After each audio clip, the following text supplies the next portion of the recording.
Një javë më parë ku vendi votoi vetëm me votat e shumicës qeverisëse ligjin më të rëndësishëm të ekonomisë së vendit, buxhetin e vitit 2026. Ky buxhet parashikon rreth 8.8 miliardë euro shpenzime totale, ose ndryshe 31.9% të produktit të brendshëm bruto. Për qeverinë, shtyllë kryesore është konsideruar reforma e pensioneve, që nis në janar të vitit 2026 dhe do të shtrihet deri në vitin 2030, me një efekt financiar prej 10.4 miliard lekësh për vitin e ardhshëm. Nga ana tjetër, ky buxhet rrit pagën minimale me 10.000 lekë, duke arritur në 50.000 lekë nga 1 janari 2026. Kjo rritje do të prek rreth 308.000 të punësuar në sektorin publik dhe privat, ndërkaq një këndvështrim të kundërt ka opozita, e cila e cilëson këtë buxhet si klientelist dhe pas zgjidhje për problemet e qytetarëve. Opozita ka kërkuar me ngul minimumin jetik, ndërsa ka denoncuar se kontratet e koncesioneve dhe partneritetet publike-private janë si minë me sahat për financat e vendit. Por përtej përplasjeve mes palëve politike për buxhetin, cila është sot situata e ekonomisë shqiptare. Fondi Monetar Ndërkombëtar ka shprehur vlerësim për ekonominë shqiptare, ndërsa kërkon reforma gjithëpërfshirëse në tregun e punës dhe kapitalin njerëzor. Ndërsa Banka Botërore nënvizon faktin se ekonomia e Shqipërisë është rritur në mënyrë të qëndrueshme në 2 dekadat e fundit, por sipas këtij institucioni ndërkombëtar, kjo rritje nuk ka gjeneruar punësimin e duhur. Për çdo 1% rritje ekonomike, punësimi është zgjeruar me vetëm 0.2%, shumë më i ulët se në vendet fqinje si Malizia apo Maqedonia e Veriut, të cilat kanë përfituar më shumë në krijimin e vendeve të reja të punës nga rritja ekonomike. Një skaner më i zi paraqitet nga të tjerë ekspertë të fushës, duke nënvizuar se rritja ekonomike e vendit është kryesisht formale dhe e mbështetur në sektor ciklik. Sipas tyre, Shqipëria po orienton ekonominë e saj drejt një modeli të varur nga ndërtimi e turizmi, ndërsa prodhimi dhe eksporti janë në tkurrje. Duke fokusuar ekonominë të ndërtimi janë krijuar pasoja direkte në çmimet e banesave, të cilat kryesisht në Tiranë kanë arritur nivele të papërballueshme për qytetarët. Ky sektor ka krijuar një hendek mes pakicës që përfiton nga rritja e çmimeve të pronave dhe shumicës së shqiptarëve që përjashtohen nga tregu i banesave. Nga ana tjetër, ndërsa vendi aspiron integrimin e shpejtë evropian, vërehet një disbalancë mes çmimeve dhe të ardhurave në vendet e BE-s dhe atyre në Shqipëri. Duke ju referuar të dhënave të Eurostat, vërehet se çmimet e ushqimeve në vendin ton janë rreth 1% mbi mesatarin e Bashkimit Evropian, por në të njëjtën kohë të ardhurat mesatare për frym arrin vetëm rreth 41% të mesatares së BE-s. E gjitha kjo pasqyrë sjell si konkluzion faktin se qytetarët shqiptar sot përballen në markete me çmime europiane, por në xhepat e tyre ka të ardhura shumë herë më të ulta se mesatarja e qytetarëve të Bashkimit Evropian. E ndërsa është gati e sigurt se integrimi në tregun e BE-s do të shtojë më shumë të ardhurat në vend, një propozim i beft i kryeministrit shqiptar duket se ka krijuar një hapësirë të re debati brenda e jashtë vendit. Shqipëria është e gatshme të hyjë në BE pa të drejtë vetoje, tha Rama, duke e cilësuar këtë si një zgjidhje edhe për Malin e Zi dhe Maqedoninë e Veriut, pasi sipas kryeministrit shqiptar, kjo është një formë kompromisi që shmang pengesa për integrimin dhe eliminon kërcënimet për unitetin e BE-s. Sa efektiv mund të jetë ky propozim? Gjithçka mbetet për tu parë. Mirëmbrëma zonja dhe zotrinj, mirë se keni ardhur këtë të martë në Quo Vadis. Nëse flasim për paran, me të mund të shpjegojmë jo vetëm ekonominë, por edhe politikën, edhe diplomacin ndonjëherë dhe sigurisht edhe drejtësinë. Mbrëmjen e sotme në studion e Quo Vadis është Azmi Stringa. Mirëmbrëma, shumë kënaqësi profesor që rikthesh pas 4 vitesh në Quo Vadis. Shumë faleminderit për ftesën dhe gjithmonë kënaqësi të jesh këtu me ty. Kam insistuar për 4 vite rresht të kem në studio. Dhe mbaj mend që herën e fundit që ke qenë në studion e Quo Vadis, ke bërë një deklaratë në atë kohë që ishte gati jo real, domethënë dukej si një gjë që ishte e pamundur të ndodhte. Në atë kohë ishte vetëm Sali Berisha në Ngrata, së bashku me familjen e tij. Dhe ju tha që ky nuk është një rast i izoluar, por kur nuk e menduam në atë kohë që pas Sali Berishës do ishte Ilir Meta, do ishte Erjon Veliaj, do ishte sot Belinda Balluku, do ishte Ilir Beqa, do ishte Lefter Koka, do ishte Ervin Saliani nga opozita. Një numër kaq që matë përmenda shumë pak, po janë shumë më tepër se sa kaq. E ndjekim atë deklaratë edhe rikthehemi për të diskutuar së bashku në studio, për ta rikthyer pak në vëmendje.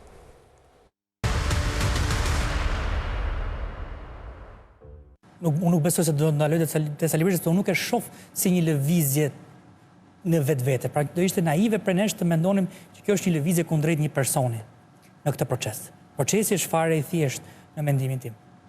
Duhet filluar nga opozita, momentin që një parti do vinte, mendoni diçka, që se një parti do vinte e kapur në pushtet, ajo do ishte reforma do shtoheshin të 8 vjet tjera. 8 vjet tjera do shihim të njëjtën stagnacion, do shihim të njëjtat rezultate, do shihim gënjeshtrat që do luftonin ose do ndërshkonin njerëz, dhe asnjë gjë s'kishte për ndryshuar.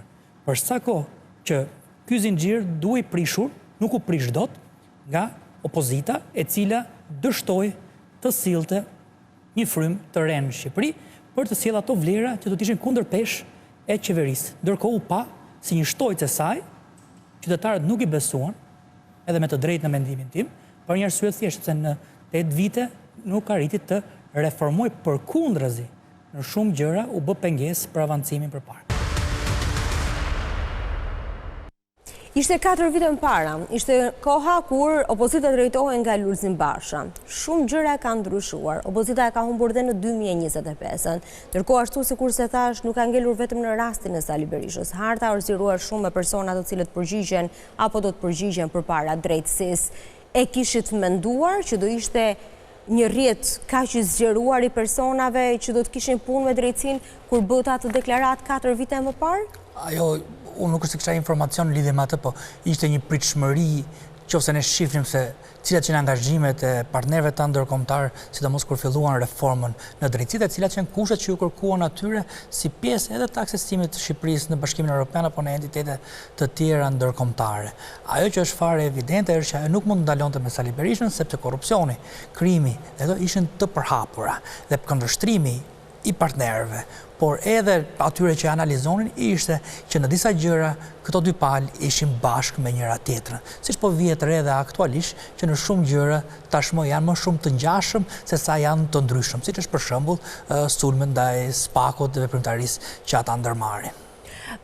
Po tashmë që kemi dy zëvendës kryeministra, kemi liderin e opozitës, kemi ish presidentin e Republikës zotin Meta, e shumë ministra e deputet e kryetar bashkie, mbaron me kaq, apo ka ende të tjerë që mund të përgjigjen përpara drejtësisë në këndvështrimin tuaj? Kur flasim për korrupsionin gjithmonë. Pyetja që mund t'i bëjmë qytetarëve është, a mendojnë qytetarët që mbaroi korrupsioni me kaq? Ose a mbarojnë qytetarët që mbaroi krimi organizuar me kaq? Përsa kohë që këto dy fenomene janë sot shumë evidente dhe fatmirësisht falë dhe punës së bërë, tregon që ka shumë punë për të bërë. Por ne kemi bërë jashtëzakonisht shumë. Po ta shohësh edhe në këto 4 vite, gjëra që kanë qenë të paimagjinueshme deri dje, sot janë bërë realitet. Dhe ajo që unë pres, besoj, që se gjërat do shkojnë siç duhet të shkojnë, kjo makina ka marrë shpejtësi. Pra, nëse ti fillon, kemi gjithë ato procese që janë futur në furr, që nga 2019, 2020, 2021, tani do fillojmë të shohim që shpejtësia e masave të marra nga drejtësia ndaj këtyre aktorëve do të vijë duke u shpejtuar, duke pasur parasysh edhe kohën e limituar, burimet e limituara që SPAK ka pasur, se nuk e ka pasur thjesht. A mendonin që dëmtohet Rama me rastin e zonjës Balluku, sepse është zëvendës kryeministre e dytë, pra pas Ben Ahmetajt, Balluku është zëvendës kryeministre e dytë që është nën hetim nga SPAK, e pandehur nga SPAK. Patjetër që Rama dëmtohet politikisht, dëmtohet moralisht, dëmtohet edhe besoj unë në aspektin kësaj dhe në aspektin e mirëqeverisjes, aftësisë për të qeverisur vendin, ashtu edhe të ligjërisht nesër në një të ardhme të afërt, duke parë se si gjërat po shkojnë. Pse e them këtë? Moralisht, qeveria në këfar mënyrë kur ke shumë njerëz të korruptuar nuk është më elementi një tradhtari të vetëm që ëngri modhet dhe gradualisht fillon humb moralin për të drejtuar, ose për t'i bërë moral të tjerëve, për t'i predikuar të tjerëve kur vetë nuk e bërë. Ajo që pritet është çfarë kryeministri Rama do bëj në aspektin e marrjes së masave për të rregulluar ato problematika që janë shfaqur, të cilat ai ka kompetencën për t'i adresuar vetë, siç është mirëqeverisja dhe ulja e korrupsionit dhe krimit organizuar në vend që aktualisht fatkeqësisht janë bërë njësh. A mund të bëjë Rama diçka tani? A e zgjidh një diella problemin e korrupsionit sot në Shqipëri? E di pse bëj këtë pyetje se më kujtohet në 2013 kur Rama mori pushtetin, edhe ndërsa pyetja janë tërë nëse korrupsioni në Shqipëri ishte problemi individësh apo sistemi, tha sistemi. Edhe ndërmori shumë reforma.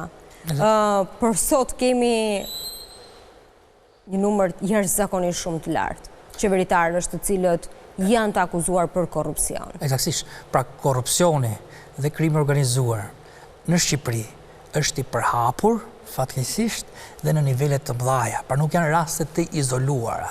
Nuk po flasim për raste të izoluara. Unë gjithmonë kam bërë një shembull shumë të thjeshtë. Mendoni një ose kërcënojnë shtetin. Ju e keni dëgjuar shpeshherë që prokurori i përgjithshëm thotë që ankohet që organet legjizbatuese të shtetit nuk e kapin korrupsion, megjithëse ose abuzime të mëdha, megjithëse ato ndodhin. Pra denoncimi është zero brenda institucioneve shtetërore. Eksaktësisht. Pra mënyra që ti ngrej një sistem, atëherë mendoni në këtë mënyrë. Mendoni një dhomë, shteti është ndërtuar në një mënyrë të tillë, mendoni një dhomë që ka shumë zile të vendosura në këtë dhomën. Dhe shteti këto zilet janë ose për të parandaluar një gjë të keqe dhe për të dhënë sinjalin, ose për të lajmëruar, ose për ta kapur pasi një hajdut është futur për të dalë. Dhe to herë ndodh që miu futet dhe nuk kapet asnjë nga zilet. Dhe kjo është okay për sistemin, sepse është pranueshëm. Është i vogël. Po mendoni pak të futet elefanti i parë dhe asnjë nga zilet nuk bie. Futet elefanti i dytë dhe asnjë nga zilet nuk bie. Futet elefanti i tretë dhe asnjë nga zilet nuk bie. Kjo është e pamundur. Të paktën një nga zilet duhet kishte rënë të këtyre që ne quajmë sistemet kontrollit që ka qeveria, duke filluar nga miratimet, kontrolli pas fakteve, kontrolli situacioneve, gjithë ato sisteme që ne kemi me njerëz të pafund. Dhe pyetja që shtrohet është, këta njerëz, kush është përgjegjës për ngritjen e këtyre sistemit të ziles dhe kush është personi ose personat në aftësinë më të mirë për t'i fikur të gjitha zilet njëkohësisht. Qofse unë jam një nga zilet, maksimoj fil zilen time dhe mbaj përgjegjësi për të, por nuk të detyroj dot ty të fikësh ti zilen tënde. Drejtimi sipas standardeve ndërkombëtare, drejtimi është ai që është i aftë të fikë të gjitha zilet. Dhe kjo është diçka që do ta shqetësoj Rama, qoftë në ngritjen e arkitekturës, kryeministri, qoftë në ngritjen e arkitekturës që ka ngritur, njerëzit që ka bërë me veprim ose mos veprim. Këtu duhet dilja edhe tek një gjë themelore, që do të i bëja një ftesë Spakut. Kuptoni që duke qenë se këto elefantët kalojnë dhe asnjë nga zilet nuk bie, ç'a ndodh? Spaku nuk mund t'i procesojë dot të gjitha këto krime. Pra ti në një farë mënyre je duke sabotuar, duke mos e ndihmuar, duke mos bërë ti pjesën tënde ose organet që janë në dorën tënde nuk janë duke vepruar në një farë mënyre ti po e bukos ato organ që mos to që në atë kohë ishin edhe këta bilbil fryrësit, që duhet edhe të denonconin korrupsionin brenda institucioneve. Nuk e di se sa le paguajnë për ata, po çështja është as nga këta nuk ka asnjë denoncim, përveç këtyre letrave anonime të njohura ndryshe si Nestian Ko. Fatkeqësisht ne nuk kemi dhe kjo do ta bëj të shqetësohet kryeministri nëse vërtet ka kështu. Pra, sistemi që ai ka ngritur ose për cilin ai është përgjegjës, duke filluar dhe nga njerëzit të cilin ai punon në kabinetin e vet, pastaj nga kështu me radhë deri poshtë. Çfarë qëndrimi kanë, pse nuk bien këto zile? Dhe a ka një përgjegjësi për sa i përket këtyre gjërave? Pra, pyetja që unë kam shtruar ka qenë gjithmonë kjo. Jam dakord me faktin që a e dinte kryeministri këtë gjë. Pyetja që shtrohet është çfarë bën qeveria pasi e di? Po ne kemi pasur raste të denoncimeve. Çfarë ka bërë? Ka qenë më shumë denial, derisa ka dalë vërtet. Dhe kjo është gjë që do të na shqetësoj ne. Pra për këtë proces. Dhe prandaj do të thoja Spakut, që Spaku do të filloj dhe këtu e falenderoj që po shkon në një teknikë moderne. Po të shohim dhe rregullat e veprës për shpërdorim detyre, thot veprim dhe mos veprim. Deri tani ne kemi akuzuar njerëz për veprime të paligjshme. Për veprimet forta. Ose për veprimet kundërshtim me ligjin që kanë cënuar interdresat e ligjshme të shtetit. Ne do të fillojmë të mendojmë edhe për mos veprime. Dhe kjo është fryma moderne. Pra kur ti ke mundësinë të parandalosh diçka, kur ti ke mundësinë të marrësh masa në kohë, dhe ti nuk i merr ato masa, megjithëse të është dhënë ndjeni. Dhe kjo do të jetë fryma e re që besoj që Spaku duhet ketë në mënyrë që mos merret me raste sporadike, por të krijoj frymën që njerëzit mos bëjnë më sikur nuk i kanë rënë ziles, sikur zile nuk ka punuar, sikur se kanë parë e të gjitha këto elemente. Në mënyrë që të heqet edhe presioni nga vetja e vet. Është pushteti ai që të korrupton apo nivelet në Shqipëri janë të paimagjinueshme në raport me ato që vendi ynë ka realisht mundësi për të zhvilluar korrupsionin? Vendi ynë një gjë mund të shohim që ky vend mban shumë.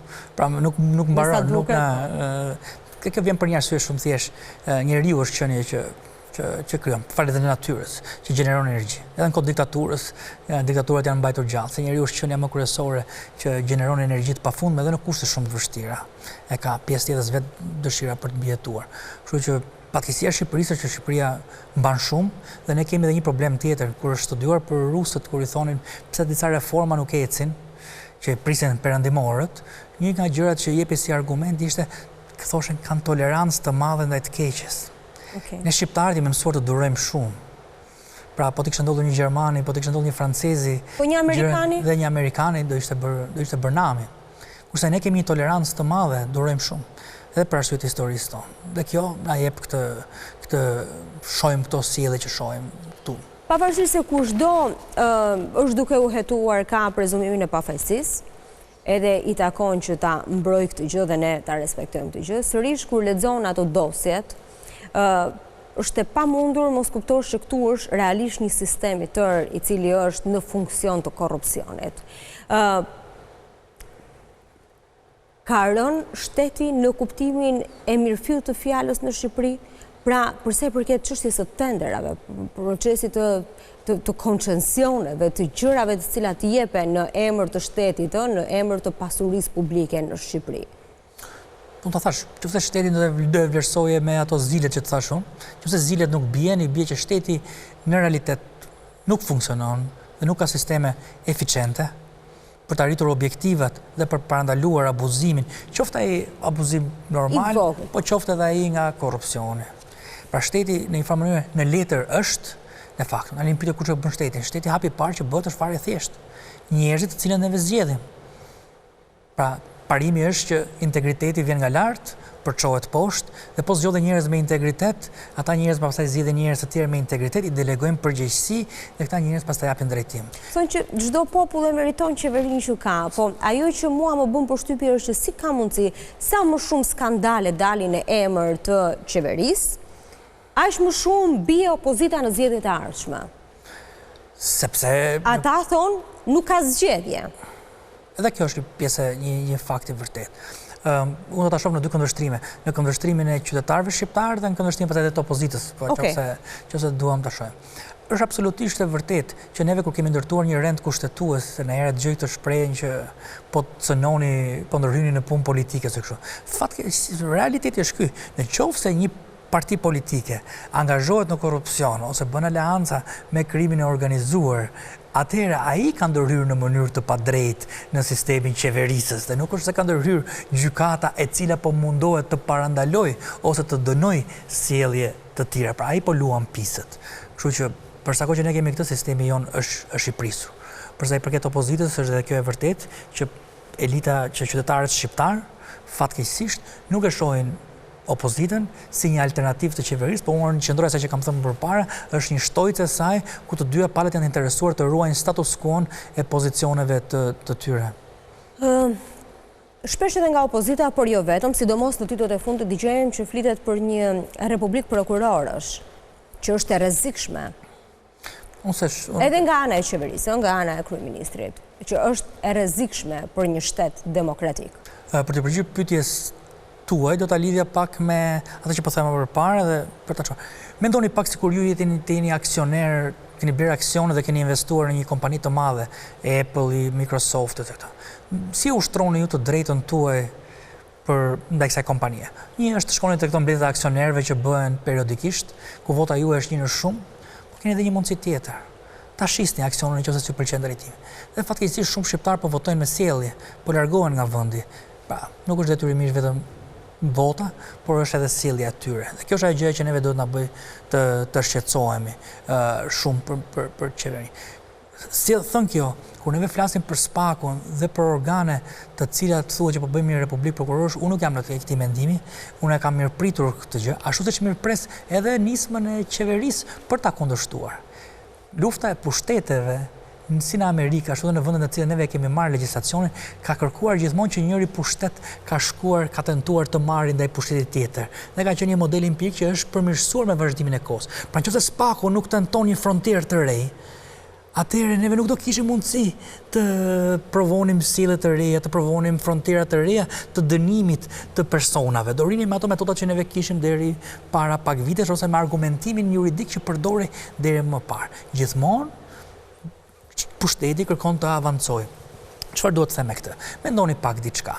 Neve i morëm ligjet që kemi ne për sa i përket ligjet kryesore të menaxhimit ligjin për menaxhimin e sistemit buxhetor, ligjin për menaxhimin financiar dhe kontrollin që përcakton përgjegjësitë e drejtimit, dhe ligjet e tjera, ligjet e prokurimeve, shumë ligjet e tjera, i kemi marrë nga vendet e perëndimit.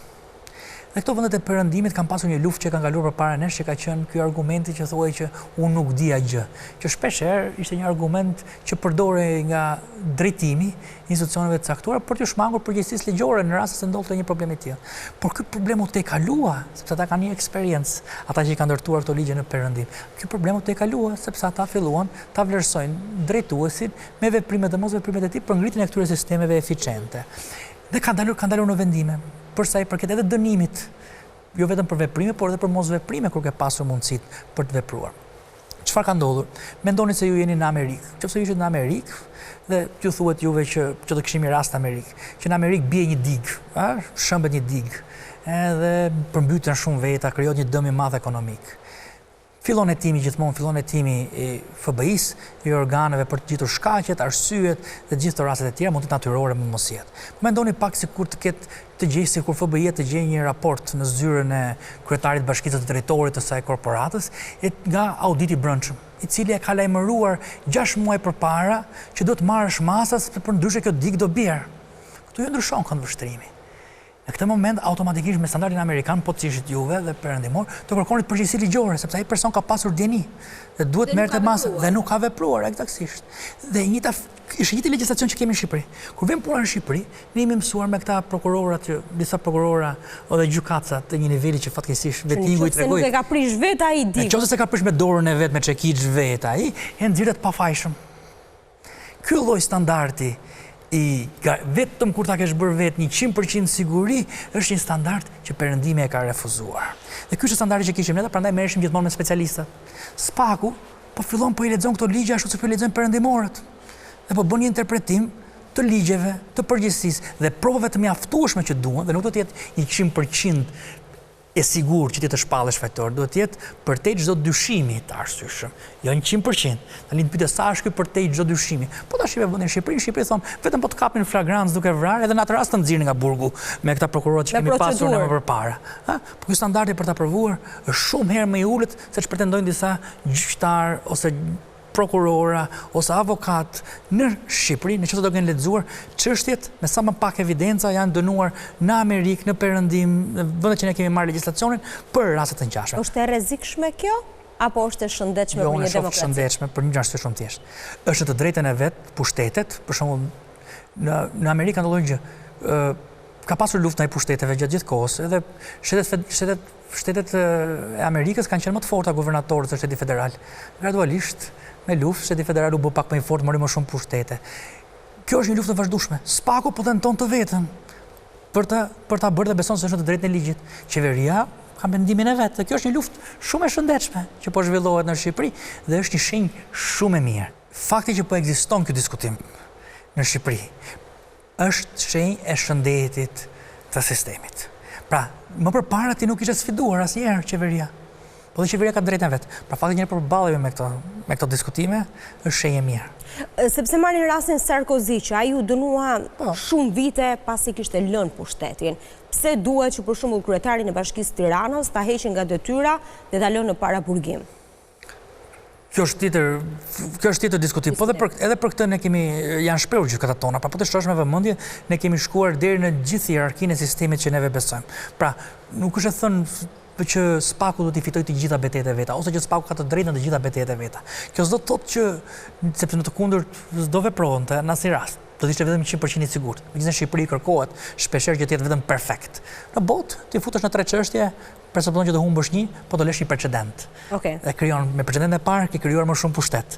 Me precedentin e dytë ke krijuar më shumë. Siç ndodhi për shembull me rastin e Berishës, ata e tentuan me ish kryeministrin Berisha. Shkoi deri në gjykatë kushtetuese, ama u la një precedent nga gjykata kushtetuese e cila u shpreh.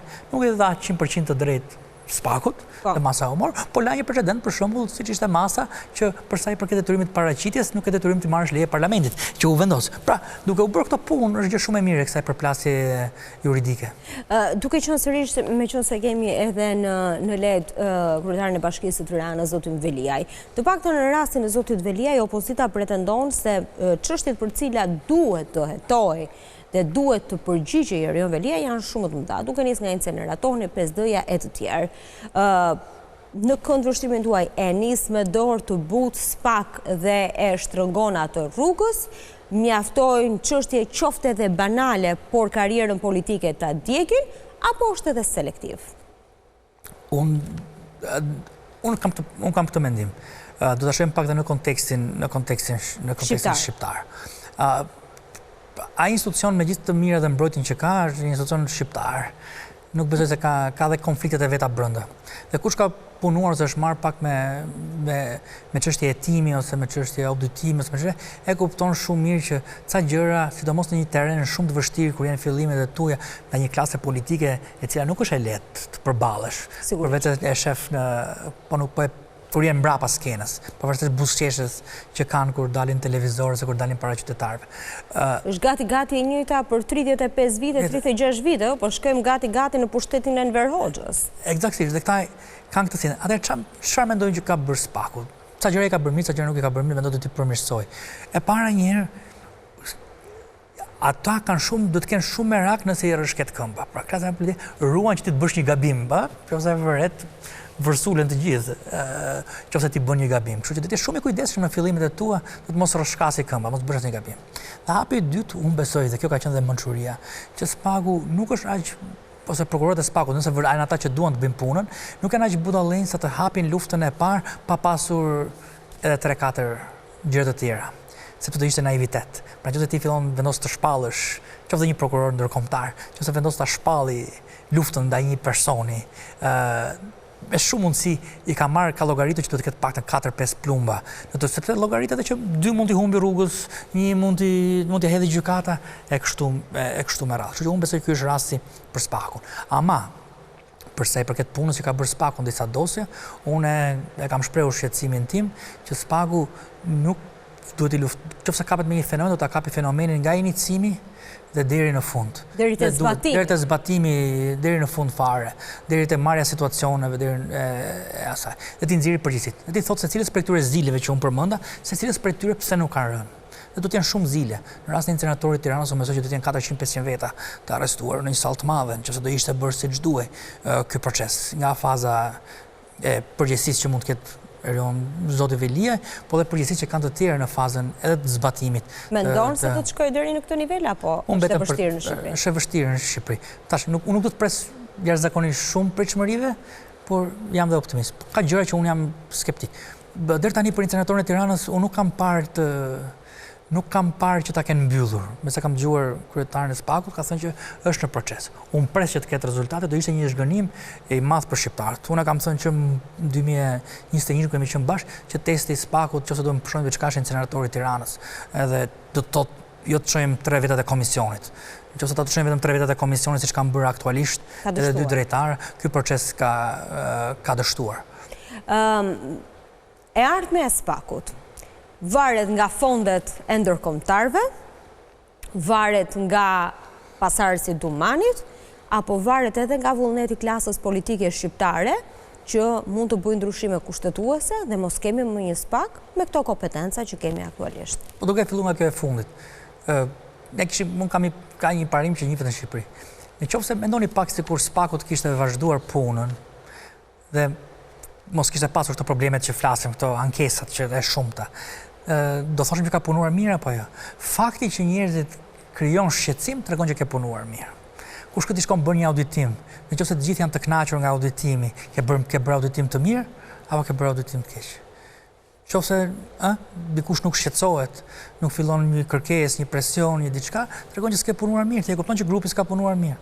Kështu që fakti që po krijohet shqetësim tregon që kemi punë dhe kemi avancuar në këtë proces. Do ishte shqetësuar sikur të ishte në apati. Prandaj shtreca jonë politike ka pasur 2 tentativa, që është lufta e parë. Tentativa e parë që menduan që do ta vrisin me zgjedhje, pra duke zgjedhur këta se kush do ishte kryetari që do ta vendoste në gjumë, se u bë dhe mandati i dytë në gjumë letargjik, pa e kuptuar, po do e fusin në vdekje klinike SPAK-un. Dhe do kalon të afatin 9 vjeçar dhe do mbaroj. Kuptohet që fraksionet duke filluar dhe nga ish ambasadorja, morën pjesë për të siguruar që të jepin një shpejtësi tjetër këtij procesi, ku drejtuesi ka dhe ai një rol të fortë. Pra një nga luftat është caktimi drejtuese që do vi. Në mes të dhjetorit. Kjo është një pjesë e madhe. Që ndërkombëtarët besoj po i kushtojnë vëmendje tjetër. Hapi tjetër që mund të bëj politika është të bëjmë gjithë bashkë të tregojnë shqiptarëve fytyrën e vërtetë që kanë, që janë kundra kësaj apo e bëjmë për të mbrojtur veten e vet. Mund ta bëjnë? Edhe mund ta bëjmë, mund ta kapin. Mund ta lënë ndërkombëtarët ta bëjnë?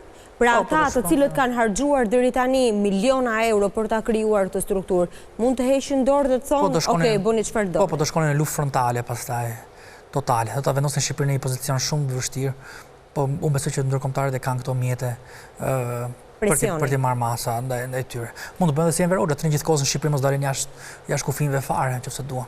Fatkeqësia do të bëjnë, nëse ajo gjë ndodh, duhet na bëjnë neve të shqetësohemi, se kemi pasur raste të tjera. Po unë besoj që ndërkombëtarët kanë është krijimi i tyre. U krijua një përshtypje nëse e mbani mend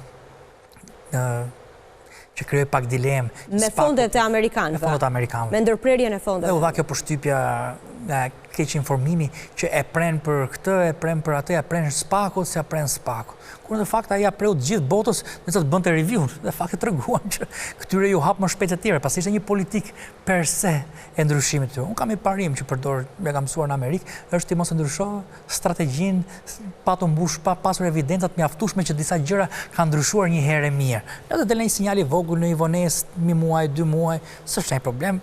Ki besim, përsa ko gjithë të deri tani, ne nuk na janë dhënë evidenca, përkundrazi, që partnerët tanë ndërkombëtar kanë ndërmend ta lëshojnë këtë. Dhe unë po të isha te Trumpi, se kam dëgjuar këtë që Trumpi nuk e do. Qofse unë kam ngritur diçka që e kontrolloj unë sipas teorive dhe konspiracioniste. Dhe e kam krijuar këtë levën që i mund t'i bëj çekiçit unë, e kam ngritur kështu. Qofse unë Trumpi është një person pragmatist, çfarë interesi ka të prishë një levë që është e vetja dhe e krijuar? Dhe që funksionon. Që don shqiptar, po mund ta përdori për gjëra të tjera, po ama levën që të heqi të presi krahun e vet, që sapo e ka krijuar nuk është nga ata persona, as nuk besoj që administrata është. Dhe faktet po tregojnë që kështu është situata, po të shohim sjelljen dhe argumentimin që ndërkombëtarët po bëjnë ndaj Spakut. Lufta është bërë më e hapur, frontale, dhe lufta shumë e thellë, sepse grupet e interesit që i prishet status quo-ja janë shumë në të gjitha drejtimet, se nuk është vetëm korrupsioni dhe krimi janë bërë një, korrupsioni dhe politika janë bërë një, që do thotë nën toka dhe mbi toka janë bërë bashkë, dhe një armik kanë përbashkës dhe vendosin e sistemi drejtësisë dhe përgjegjësisë në Shqipëri. Ajo që po shohim ne është ndërkombëtarët po japin mbështetje Spakut, pa pasur nevojë neve këtu për ambasador amerikan, ambasada ka filluar e jep qartë mbështetjen e tyre edhe të dërguarit amerikan, ashtu edhe si vendet e Bashkimit Evropian, si ministri i jashtëm gjerman, i cili e bëri të qartë dhe publikimi Deutsche Welle thoshte që është një sinjal i fortë politik dhe ky që lajmi që u dha. Do të ndalemi te kjo pjesa me njëherë pas reklamave. Ndalemi në pak reklama dhe rikthehemi sërish në studio.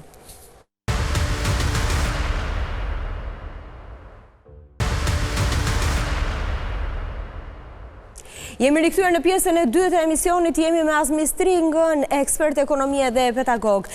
E lam tek ndërkombëtarët, karta e Ramës është antarësimi i Shqipërisë në Bashkimin Evropian në 2027. Tani nëse dëgjojmë Marta Kos, e cila flet me nota shumë pozitive, si për zgjedhje, si për Shqipërinë, si për arritjet, nga ana tjetër flasim për këtë nivelin e madh të korrupsionit që kemi në vendin tonë. Është tjetër Shqipëria që shikojnë ambasadorët, tjetër apo europiana, tjetër kjo është Shqipëria që shikojmë ne, apo çfarë ndodh? Jo, unë besoj që është e qartë. Ndërkombëtarët kanë një ide shumë të qartë për çfarë po ndodh në Shqipëri. Rasti i Marta Kos është komisionere, nuk e di çfarë është për mua një burokrate të BE-s, ka detyrën e vet për të thënë ato gjërat që duhet të thotë për të mbajtur dhe vendet që janë kandidate optimiste edhe të frymëzuara në proces, për pjesë e detyrës saj është të thotë përgjithsisht fjalë të mira dhe fjalë të këqija ja thotë qeverisë vet nëpërmjet raporteve, publikimeve dhe gjërave që kanë. Ky mendoj unë është roli komisionerëve, sidomos ajo që ka rolin si komisioner zgjerimi, me sa mendoj, që është pjesa e saj pikërisht kjo gjë. Ndërkohë ne kemi pastaj ato vende të cilat janë vendimarrësit e vërtet, dhe vendimarrësit e vërtet janë Gjermania. Dhe përgjithsisht Gjermania dhe Franca, që përcaktojnë politikat ndërkombëtare. Që nëse e shohim, ka një element shumë të rëndësishëm këtu që duhet ta kap. Është propozimi i kryeministrit Rama që Shqipëria të heqë dorë nga veto. Pse ky propozim në këndvështrimin tuaj? Se vetëm antarësimi në Bashkimin Evropian të detyron të heqësh dorë nga sovraniteti. Kur ti nuk pranon që të kesh as veton, do të thotë të heqësh dorë edhe më shumë se sa ajo që vetë antarësimi të detyron. Shumë e vërtet. Do ta lidh me qëndrimet e 3 shteteve që këtë pyetjen që bëre. E para njëherë unë doja ta përgëzoja kryeministrin Rama për rikthimin e vëmendjes tek Italia dhe marrëdhënies tonë të humbur. Jo për vetëm fajin ton, por edhe për fajin atyre që ka një investim i jashtëzakonshëm. Pse do ta them këtë? Një bashkim evropian pa Italin nuk do ishte e njëjta gjë për Shqipërinë, BE-ja, që njohim ne. Si kështu. Ne kemi interes strategjik tek Italia dhe do t'i mbajmë sotja. Gjë që do të them pasaj më pas është pse Rama e bën këtë propozim. Kjo është mënyra më e thjeshtë për t'i hequr skeptikët që nuk duan t'ia japin Shqipërisë ose nuk duan të fusin antarët. Pse mendoni juve këtë? Kur Rama e bën këtë propozim, çfarë kërkon të sigurojë europianët? Të sigurojë nga qytetari shqiptar që nuk do vjedhi? Jo. Kërkon të sigurojë europianët nga politika jo konstruktive dhe pengmarrëse që një vende të cilat nuk kanë shtete dhe politikanë të korruptuar mund të shkaktojnë BE-s. Pra të heqë këtë element. Pra po ta shohim me vëmendje, kryeministri, ministri i jashtëm gjerman thot, ju nuk jeni gati sepse s'keni luftuar korrupsionin, politika është e kapur e gjitha këto. Pse thot? Sepse nëse mund të bësh antar një vendi të BE-s dhe ke gjithë problematika. Dhe ti kap dhe peng, mirë që mban peng shtetin tat, po politikanët tanë nëse janë të korruptuar, mund të mbajnë peng dhe BE-n. Pra, kryeministri Rama do të heqë këtyre këtë shqetësim. Por a do pranoj BE-ja ta heqë këtë gjë? Pra pyetja është që pyetja e parë që do bëjmë ne është pse duhet kjo heqje? Sepse Rama kërkon të heqë atyre merakun që ata kanë, jo me shqiptarët. Shqiptarët janë integruar. BE-ja po i merr shqiptarët edhe gjithë Ballkanin, popullsinë e Ballkanit perëndimor për të punuar atje, për të zgjidhur problemet e ata që janë futur në sistem. Por nuk e ka me ne si qytetar. E ka me ne me shtetin ton. Pra me shtetet që ne kemi krijuar, me qeveritë që neve krijojmë. Dhe këto qeveri, a janë të denja ta kenë këtë pushtet? A kanë karakteristikat morale, të integritetit, të pastërtisë për ta pasur këtë pushtet? Kryeministri Rama do t'ia heqë këtë, por kjo është çike e rrezikshme. Sepse duke hequr këtë, ata s'kanë më interes të kontrollojnë shkretën tonë politike.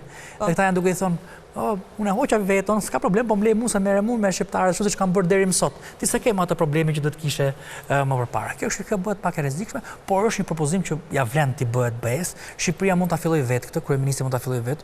Unë kam propozuar që Shqipëria mund të fillojë nëse do ti aplikoj vendimarrje të gjitha direktivat e BE-s, që nga sot t'i fusin fuqi, e të filloj punën si vend evropian me ligjet që ka BE-ja, duke i njohur ato vendimet e gjykatave të tyre. Funksionojnë me do? Ashtu sot? Çfarë do të sillte kjo për ekonominë shqiptare, për qytetarin shqiptar? Do ishte shumë, nuk e di sa gati jemi ne për këtë proces, por kjo është ndonjëherë dhe vendim politik, disa shtete të cilat do marrin kosto. Kush do marrin më shumë kosto? Jo, qytetarët do marrin kosto dhe sektor të caktuar. Për shembull bujqësia, sektor që janë të cilët janë të papërgatitur në këtë rast. Po prapë, unë kam këtë përshtypje, nëse BE-ja ka vullnet politik, është diçka e zgjidhshme.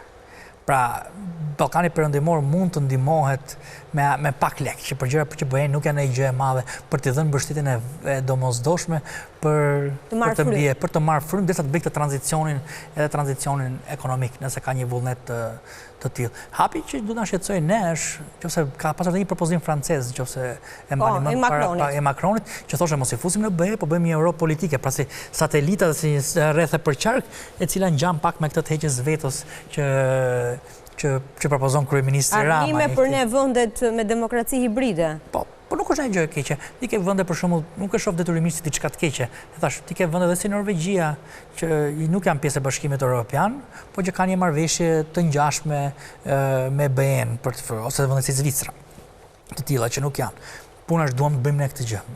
Mund të arrijë Shqipëria që të mbyllë të gjithë grup kapitujt në 2027-ën? Edhe mund t'i mbyllë. Mundet. Unë besoj që vendimarrja për të hyrë në BE është vendimarrje politike. Nuk është vendimarrje teknike, pavarësisht se çfarë thuhet. Kush ka treguar historia e kësaj. Një gjë e mirë është që lufta në Ukrainë, dhe këtu do ta përgëzoj qeveria ka bëj punë të mirë për ta ngritur këtë gjë, është që i ngriti alarmin BE-s, që mos shifte këto gjërat e vogla, politikat e vogla. Pra thjesht ne shfrytëzojmë situatën. Po, ta kapim trenin, do ishte gjë e mirë. Nëse ky tren ikën dhe një herë tjetër do ishte vonë për ne dhe nuk e dim se çfarë mund ndodhi edhe në të shkuarën. Si është Shqipëria në raport me BE-n e Amerikën në këtë moment? e para një herë që do të thënë, Amerika, e para që do të thënë një herë, shqiptarët në do të heqin një herë këtë koncepti që janë qendra e botës. Nuk janë qendra e botës, e para. E dyta, shqiptarët do të heqin edhe këtë mendimin që shqiptarët bëjnë pjesë tek ato vende që Amerika i ka renditën tek të parat që ka Amerika. Nuk bëjmë pjesë neve as në rëndësinë që kanë për Amerikën Greqia, as që ka Izraeli, as që ka Arabia Saudite apo Korea e Jugut dhe Tajvani. Po jemi të shtetet të cilat kanë influencë, kanë interes për shtetet rajonale me influencë që ata kanë interes strategjik, sidomos për stabilitetin e rajonit, kur e shohin si një të tërë. Europën dhe rreziqet që i vinë asaj kundrejt planit strategjik për të mbrojtur qoftë nga Rusi dje mbase, po Kina nesër, gjithë të zhvillimet që ne po shohim, të një bote e cila po ndahet, po ecën me ritme shumë shpejta që ne nuk po e kuptojmë çfarë mund ndodhi. Ku lehtësisht mund të kalosh nga një anë në anën tjetër të këtyre forcave të mëdha që mund të lëshojnë. Ne kemi kaluar një herë që kemi shkuar nga ana këtej, nga ana nesër as vendimarrja jon, edhe mbaron punë shpejt. Kështu që është mirë që ne ti mbyllim sa gjëra, që duhen mbyllur, sepse gjërat mund të ndryshojnë, realiteti mund të ndryshojë, edhe gjërat në tavolinën e madhe mund të ndryshojnë shumë kollaj, ku ne as nuk do pyetemi për të ardhmen. Kështu që është mirë që ne ti kapim këto momente. Amerika ka një gjë, që Amerika ka dashur nëse mbani mend, Trumpi e shpalli këtë luftën, po dhe Obama ka thënë një gjë interesante në atë periudhë. Trumpi bëri një gjë shumë mirë që tha që fokusi jonë është edhe Obama, fokusi jonë është Azia, dhe ne duam që ta lëmë në qetësi Europën. Pra duam ta kemi të zgjidhur problemet në Europë. Se ne po ikim, ne kemi fokusin në oqeanin paqësor. Që ata të ikin, do ta linin të sigurt këtë territor. Ndryshe krijonte këto vakumet që rusit tentojnë të merrte të ndërrynte kur e shite, dhe Europa vetë si ishte e aftë. Dhe tyre është shumë e thjeshtë. Në Ballkan amerikanët investuan në mbrojtjen, siguri, në infrastrukturë, po pjesën ekonomike dhe të integrimit të rajonit në përgjithësi e BE-s. Dhe unë mendoj që BE-ja nuk e ka bërë punën e vet ndaj rajonit aq shumë sa që kanë bërë amerikanët ndaj rajonit, dhe për cilëve Europa ka përfituar si thua qyl. Dhe presidenti Trump e thotë këtë gjë, sepse çfarë thotë? Qofse unë të paguaj për sigurinë tënde dhe ti s'po paguaj për mbrojtjen, si europian, çfarë kushtonte ty të jepje zgjidhje këtyre 5 vendeve që në mes të Europës që shkaktojnë problem dhe ty edhe mua nesër. Do të shkojmë në një hapësirë të shkurtër reklamash dhe do ndalemi në pjesën e tretë, ku janë disa grafik shumë interesant që Azmistri nga na ka sjellë në studio, po që ngrejnë alarme shumë të forta për ekonominë në Shqipëri.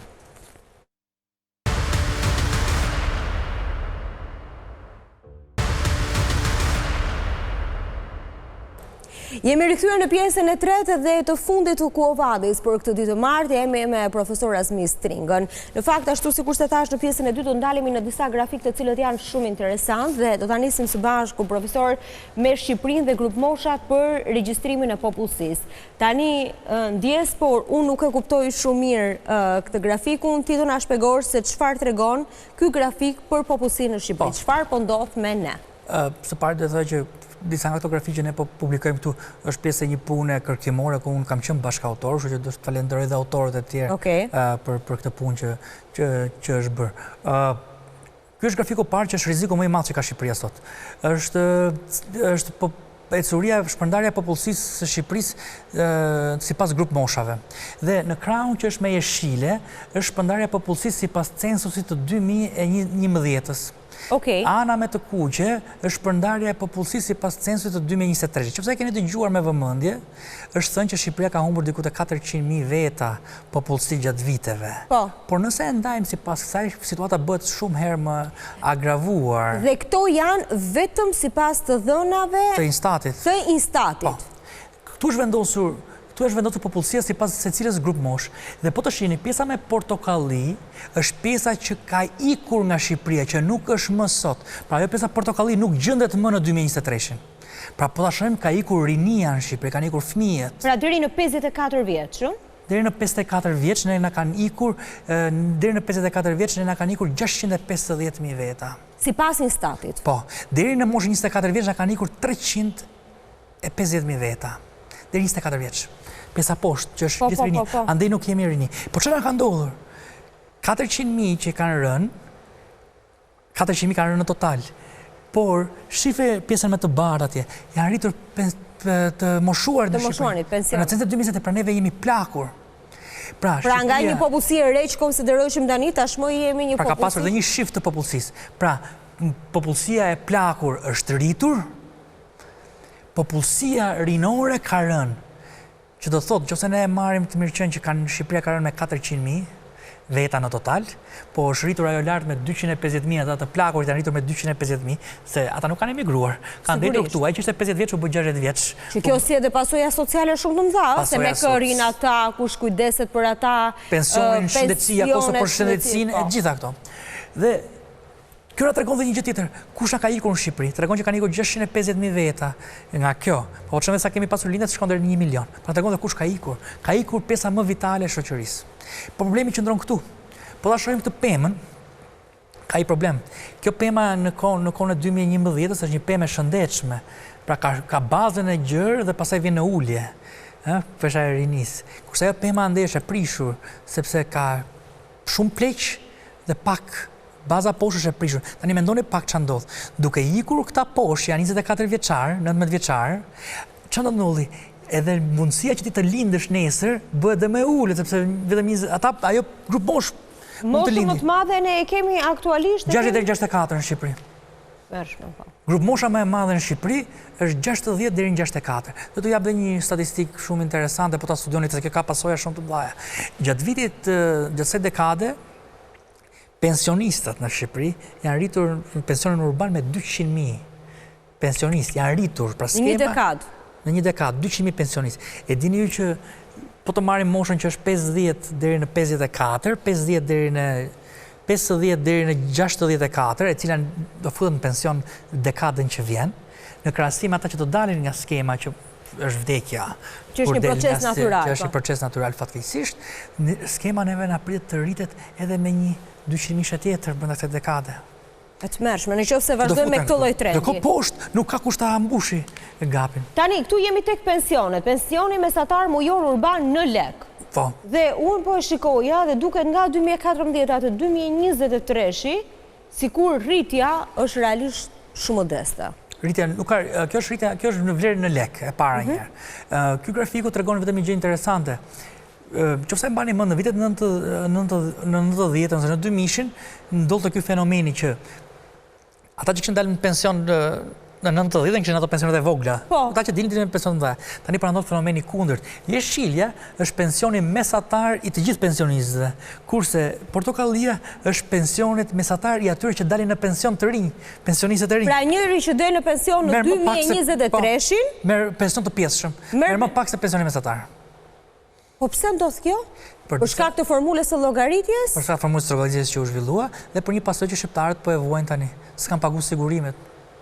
Të 30 vjet. Pra pasojët që ne po shohim sot, një pjesë e tyre është gabime, nuk janë më gabime që janë bërë gjatë kohës së komunizmit. Tani në Shqipëri po shef pasojat e keq qeverisjes ose keq menaxhimit gjatë këtyre 30 viteve. 30 viteve demokracie. Ai që ishte 25 vjeç në 90-ën, llogaritë vetë tani ka kapur moshën e pensionit. Dhe ka një periudhë të tërë që nuk është interesuar se çfarë ka ndodhur. Nuk ka bërë. Ose ka punuar dhe nuk janë hedhur kontributet, ose ka ndodhur edhe. Tani mund të thuash diçka tjetër ti që kjo është faji që kanë qytetarët. Po. Që mbajnë fajin e tyre. Po faji është pastaj pse qeveria nuk ka pasur mundësi ta rrisi më shumë pensionin, ata jeshilën që pakta kishin një pension relativisht të lartë ose të mirë qenë. Kjo del pastaj si arsye reformave, të cilat ato fatkeqësisht kanë në një farë mënyrë nuk kanë ecur me atë progresi që duhet, sa i përket edhe formalizimit, po ashtu dhe sa i përket edhe transferimit të rritjes ekonomike në rritje pagash, rritje rrogash dhe në rritje mirëqenie për qytetarët. Pra Shqipërisë rriten pensionistët dhe pensionistët paguhen pak. Dhe skema është në një problem shumë të madh, megjithëse qeveria nuk e pranon. Skema e pensioneve problem. Në 10 vjeçarin tjetër. Po sigurisht, sepse nëse kemi më pak që paguhen për pensionistët që vetëm rriten, shkojmë te grafiku tjetër. Po. Pensionistëve i është rritur skema, i është rritur pensioni në terma real gati 0% nga 2013 ose këtej. Pra nuk ka pasur rritje nëse marrim parasysh inflacionin. Por do të kemi parasysh një gjë që është shumë problematike. Pra nëse marrim parasysh inflacionin, ata kanë ndetur me tjetër nivel, sa në terma real pensioni i tyre nuk është rritur. U rritën çmimet, ju rrit pensioni aq sa çmimet. Por do kemi parasysh që pensionisti e ka shportën të ndryshme nga shqiptarë mesatarë, se pjesa më të madhe e çon për ushqime. Dhe çmimet e ushqimeve, siç shohim te ky grafiku, janë rritur më shpejt se inflacioni mesatar. Qeveria ka pasur një detyrë të nxirrte normën e inflacionit të pensionistit, pra mos e indekso me inflacionin e vendit, po me normën e inflacionit të pensionistit, dhe në të kundërt ai ka shkuar negativ. Deri më sot nuk ka një publikim të kësaj mase dhe kjo rritje nuk ka ndodhur. Tani, çfarë ndodh këtu Shqipëria dhe Bashkimi Evropian? Shqipëria dhe Bashkimi Evropian dhe tregon se si janë rritur çmimet e ushqimeve në Shqipëri në krahasim me Bashkimin Evropian. Portokallia është Shqipëria dhe ajo poshtë është Bashkimi Evropian. Dhe këtu mos flasim për cilësinë e ushqimeve. Po do ta prekim më vonë atë. Okej, ndjekim grafikun tjetër. Po, tregoj vetëm diçka këtu, po që mund të rim. Që është interesante ky grafik. Shqipëria ka kapur nivelin e çmimeve sot sa 100% e BE-s. Pra çmimet sot e ushqimeve, shportës ushqimeve janë sa 100% e Bashkimit Evropian. Ndërkohë të ardhur për frym si kemi aq, s'kemi as 1/3 atyre. Pra kemi kaluar. Pra ne kemi 1/3 e të ardhurave të BE-s, për frym të BE-s dhe kemi çmimet njësoj. Sa vende? Më shumë se Spanja, më shumë se Hollanda, kemi shkuar më shtrenjtë se shporta. Tani kjo ka do shta dhe se Greqia. Kjo tregon një fenomen shumë interesant. Shifeni pak se si neve e ndjekim trendin e BE-s në mënyrë perfekte.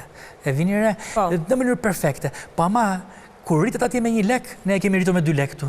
Pra gjithmonë shqiptari mban atë spreadin që tregon dhe problemet tona të brendshme të tregut ton. Kjo mund të vi që kemi shkatruar bujqësinë dhe produktet se ajo na mban. Se po ti marrim gjithë produktet nga BE-ja. Se duat të ndalem edhe tek bujqësia. Dhe e dyta, kjo ka edhe një gjë që duhet ta prek. Rritja e çmimeve në Shqipëri nuk ka ndodhur vetëm në fazën e pandemisë. Ka ndodhur edhe përpara pandemisë. Pra tregon që ne kemi pasur një rritje çmimesh konstante ndryshe nga vendet e tjera të rajonit. Pra që nga 2018, 2017, 2018 fillon trendi rritjes. Mbani parasysh që kursi i këmbimit ka rënë me 35%. Produktet që merrim nga BE-ja janë blerë më lirë nga importuesët shqiptar që i kanë sjellë në Shqipëri. Ama kur vjen puna tek çmimet për të reflektuar janë. Kur çmimi rritet me 1 atje, ne e rrisim me 2 këtu. Kur bie euroja, ne si japim asnjë gjë. Po mirë, ka një argument ata të biznesit në Shqipëri, thonë e para korrupsioni, edhe e dyta taksat. Po e treta është tregu i kapur, ne kemi parë këtë. Marrëdhënia ndërmjet 2 njerëzve. Dhe pastaj kanë qenë reforma në sektorin e bujqësisë. Ne pa një bujqësi që të jetë një bujqësia është rëndësi kombëtare për ne, sepse bujqësia na mundson të mbajmë ato pensionet e ulta. Një pensionist që të shkojë te këto supermarketet e shtrenjta me një ditë e le gjithë pensionin e vet. Ndalemi te grafiku tjetër. Këtu është problemi, një nga problemet tona themelore. Kjo është bujqësia. Rritja vjetore e bujqësisë në gross value added në vlerën e shtuar si një nga komponentët tonë. Bluja është Bashkimi Evropian, jeshilja është Eurozona dhe neve jemi kjo ngjyra bjellë, po lejlaja. Po tash me vëmendje, nga viti 2012 në terma real deri në vitin 2023, bujqësia në Shqipëri është më pak se 4% totalisht. 4% është zgjeruar prodhimi. Është rritja e aktivitetit. Po shita është më e bukur. BE-ja dhe Eurozona janë rritur më shumë se ne. Vendet të cilat gja janë të maturuara, të saturuara, pra e kanë kapur potencialin, janë të, si thoshte, 99% që asaj çfarë mund të prodhojnë, ata janë rritur një sektor që nën performonte më shumë se ne.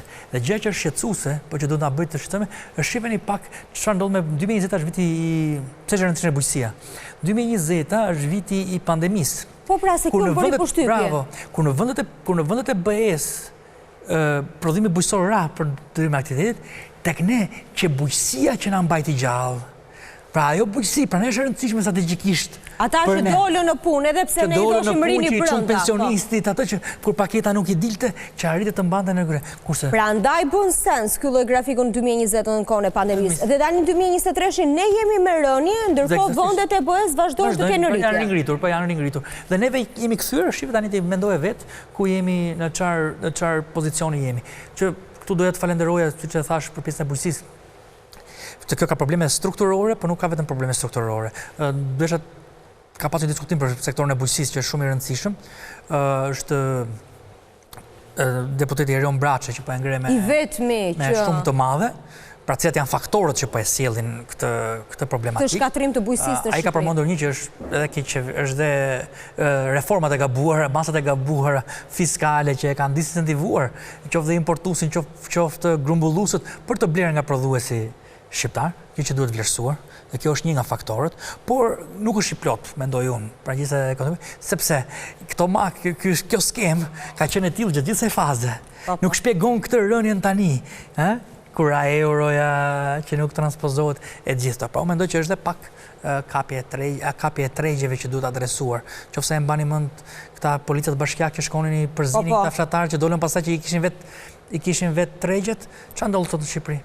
Qyteti shet një shet rush, ishte marrë shembull me rushin, dhe vjen dhe rushi nga Turqia. Rushi nga Turqia sot prodhuesi shqiptari vetëm që nuk eksporton dot jashtë, se me forcimin e lekut është bërë më e shtrenjtë, ajo pak gjë që mund të eksportonte jashtë, prodhimi jon bujqësor. Por edhe rushi nga Turqia vjen më lirë tani. Atëherë çfarë thotë, s'ta marr fare rushin taton? Se kam ato që vjen nga Turqia që është më lirë. Çfarë bëjnë këta ndërmjetësit e mëdhenj? Prodhuesit nuk ja marrin fare. Ama konsumatorit në vend që t'ja uli, se paktën ulja konsumatorit, dakor. Prodhuesit nuk ja morë ose t'ja marrë me çmimeturët, po paktën ulja konsumatorit. Po ja heqin mundësinë dhe konsumatorit ta marrin. Konsumatorit ja rrisin çmimin dhe nuk ja ulin, edhe prodhuesit. Kështu që janë duke vrarë edhe konsumatorin, edhe prodhuesin njëkohësisht. Dalemi te grafiku tjetër. Kjo është një pjesë tjetër për sa i përket bujqësisë dhe turizmit. Është krijuar një perceptim në Shqipëri që çfarë vendi do të bëjë Shqipëria modeli ekonomik dhe përfitet që turizmi dhe pastaj thotë për këtë bujqësinë. Këtu do t'i tregoj shqiptarëve, unë kam vendosur këtë grafik për t'i treguar shqiptarëve të më gjë që vende si të rajonit, vendet e mesdheut, vendet e mesdheut evropian, nuk do të krahasohen me vendet të tjera, vendet e mesdheut evropian nuk janë vetëm turizëm. Dhe përveç se nuk janë vetëm turizëm, nuk asnjëri prej tyre nuk e ka nivelin e prapambetjes tonë për sa i përket peshës që zë bujqësia si në punësim dhe në këtë gjë. Ndonse për prodhimtari dhe eficiencë, prodhojnë më shumë se ne. Për shembull, rasti i Greqisë që ne e marrim shpesh si model për turizmin. Pse jemi në ndryshe nga Greqia? Sepse nëse shohim bujqësinë e Greqisë është 3.8%, ne jemi 16.20%. Po, sepse neve sektori jonë i bujqësisë dhe sektori i bujqësisë nuk ka arritur të sofistikohet. Dhe sektorët e tjerë nuk kanë arritur të marrin peshën e tyre, pra ekonomia jo nuk ka arritur të tranzitoj nga një ekonomi turisto-agrare në një ekonomi me shërbime, me industri të lehtë, me logjistikë dhe me gjë të tjera që Greqia i bën. Dhe ky është mesazhi. Greqia ka prodhim bujqësor shumë më eficient se ne dhe i zë një peshë më të vogël bujqësi. Do thuash ti çfarë zgjidhja? Hajde shkatrojmë fare bujqësinë dhe sim të raportet që ka Greqia 3.8. Kjo nuk është zgjidhja është që bujqësia të vazhdojë të rrisë produktivitetin dhe duke rritur produktivitetin të rrisi lart të rritjen totale ekonomike, që t'i bjerë pesha si përqindje, por ndërkohë të mundsoj njerëzit, ata 35% të popullsisë që është e punësuar në bujqësi, të tranzitojnë në sektor të tjerë. Ka një grafik që dua të ndalem dhe të lutem ma kujto me çfarë titulli është, ku tregon se shqiptarët konsumojnë tek ushqimet konsumojnë më pak ose më keq se sa në vitin 2014. Cili grafik është? Është grafiku që ka tre kurba, po. Jo, nuk është kjo. Kjo tregon 10 aktivitete kryesore ekonomike në vlerën totale të shtuar bruto. Është zinxhiri ushqimor i pijeve jo alkolike. E donim të bënim, po, shkurtimisht e ky dhe tek arsimi, po. Çfarë ka ndodhur? Shqiptarët shpenzojnë një pjesë të jashtëzakonshme, janë vendi që shpenzon 40% të shportës, 40% të konsumit familjar, shkon për ushqime dhe pije alkolike. Tani e kuptoni që kur këto rriten më shumë, sa më shumë të shportës, aq më ndjeshëm jeti, eksaktësisht si popullsi. Pra kur merr këto goditet siç morëm ne, goditet inflacioniste nga vendet e tjera, pra je më i ekspozuar. Pyetja që unë shtrova është kur ne kemi këtë rritjen ekonomike, si është e mundur që neve vazhdojnë kjo pesha, do të na bjerë, pesha që është familja shqiptare, kur kemi këtë rritjen ekonomike, pesha që familja shqiptare do të argjonte për ushqime, do të vënde të binte të shkonte drejt BE-s, drejt 15%, 20% që të shpenzojë për ushqime. Fatkeqësisht kjo nuk binte. Vazhdonte në të njëjtin nivel si në vitin? Si në vitin 2014. Po ta shohësh në këtë vend. Dhe vija lart blu është të ardhurat për frym, sipas GDP-s, të cilat janë rritur në terma real, janë rritur me 32%. Po. Ja thot kryeministri janë rritur, të ardhurat për frym janë rritur me është rrit vlera e pronës e tjera. 32%. Jeshilja është konsumi total sipas Instatit për familje në terma real. Konsumi jonë, nuk po ta shohësh me vëmendje, është rritur diku te 6% i familjes shqiptare, është rritur diku te 6% nga 2014. Nga 2014. Pjesa më e frikshme është konsumi i ushqimeve dhe pijeve jo alkolike, që është vija poshtë. Pra që ne jemi më në terma real, neve jemi, dhe sa shumë jemi goditur gjatë krizës së inflacionit, që ka bë familja shqiptare, ne jemi 22% më pak se në 2014. Që do të thotë, familjet shqiptare po hanë ose më pak, ose më keq, cilësi më të ullët. Pra ka ndryshuar cilësinë. Sesa në 2014, në terma real. Qa është e bukura? Fëmën, po të shqipni për BE-n, ka ndodhur kjo gjë. Edhe në BE që argjojnë pak, edhe ata janë goditur me 5% gjatë kohës që ndodhi kriza. Neve po tash jemi goditur shumë gjatë Pra ata me 5, ne me 22%. Por ata hera fundit që janë goditur, ka qenë kur ka qenë kriza e 2008-ës. Kurse ne, shve pak, edhe përpara se ta godiste pandemia, kemi qenë në nivelin e 2014-ës, edhe përpara pandemisë, në kohë të qeta. Pse se që ajo që të thash, rritja e çmimeve të ushqimeve dhe kur s'kishte arsye në vitet 2014-2020, kur në vendet e tjera sporite. Dhe kjo tregon shëndetin e familjes shqiptare. Pra, kur kjo bie në terma real, të thotë familja shqiptare, të gjithë e kanë parë, që kanë lënë kaçkavallin, kanë shkuar tek një djathtë me i dobët, kanë lënë mishin, kanë shkuar te më shumë oriz. Kjo është si, ose ke bërë të njëjtin produkt, por me një cilësi më të ulët. Shkenca nuk e ndan dot kush të dy, po thotë, o je duke ngrënë më pak, o je duke ngrënë më keq, o një cilësi më të dobët. Fakt. Dalemi te tabela e fundit, te tabela e arsimit, e cila është realisht një tabelë që mua më shqetëson shumë. Niveli i edukimit në Shqipëri, 3 komponentë që ju keni marrë pra matematik, gjuhë dhe shkencë, në të treja ne jemi me minus. Minus 20 pikë në matematik, minus 12 në gjuhë, minus 11 në shkencë. Kjo është alarmante. Këto janë rezultatet e PISA-s, ne kemi bërë fatkeqësisht regres në arsim, dhe kjo do të na bëjë të shqetësohemi jashtëzakonisht shumë. Shqipëria do ta bëjë strategji, sidomos arsimin parauniversitar. Do flitet vetëm për reformën e arsimit universitar. Dhe këtu referohemi arsimit publik dhe jo publik. Po, parauniversitar. Parauniversitar. Këto rezultatet e PISA-s ne kemi bërë regres nga 2018 në 2022 dhe fatkeqësisht jemi vendi i dytë nga fundi në rajon pas Kosovës. Me diferencë të madhe me vendet si Serbia, Kroacia, realisht. Dhe kjo do të na bëjë shumë të alarmohemi. Pa zgjidhur këtë problem neve këtu, ato të zgjidhin bujqësinë, të ofrojmë turizëm ose të bëjmë tranzicionin, dhe kemi jashtëzakonisht të pamundur. Ajo që është shqetësuese së bashku me këtë tregues, përsa tregon nivelit të konkurreshmërisë së rinisë shqiptare, që këtu nuk i vjet shumë fokus, dhe kjo do të fillojë nga parashkollori, do të fillojë që nga çere, do të një strategji mbarkombëtare, impakt i madh politik që Shqipëria do 20 vjet për të adresuar, sikur të filloj sot adresimi këtyre problemeve. Ne kemi edhe një problem tjetër. Ne kemi normën më të lartë në Europë të rinjve që nuk bëjnë asgjë, pra as nuk punojnë, as nuk studiojnë, edhe as nuk janë të angazhuar në trajnime. Po si jetojnë këta sot? Që rinj. Dhe këta janë problem shumë i madh. Se këta nesër nuk do mbajnë dot skemën e pensioneve, janë kontingjent për krim. Sa janë këta? Në Shqipëri janë 23%, që do thotë gati 1 në 4 të rinj të moshës 15 deri 24 vjeç nuk bën asgjë. E tmerrshme. Nuk bën asgjë. Tani kjo është numra më e lartë në BE-ja ka diku te 10%. Shqipëria mund të duket sikur ka bërë një progres, ka qenë 29% më përpara dhe ka shkuar tani 23% dhe ti mund të thuash kemi bërë progres. Por në fakt po të shohim që popullsia e grup moshës 15 deri 24 ka rënë me 40% nga 2014. Është zvogluar ky grupim. Dhe ty të ka rënë vetëm me 6%, 23% i bie që ty të kanë ikur të edukuarit nga Shqipëria.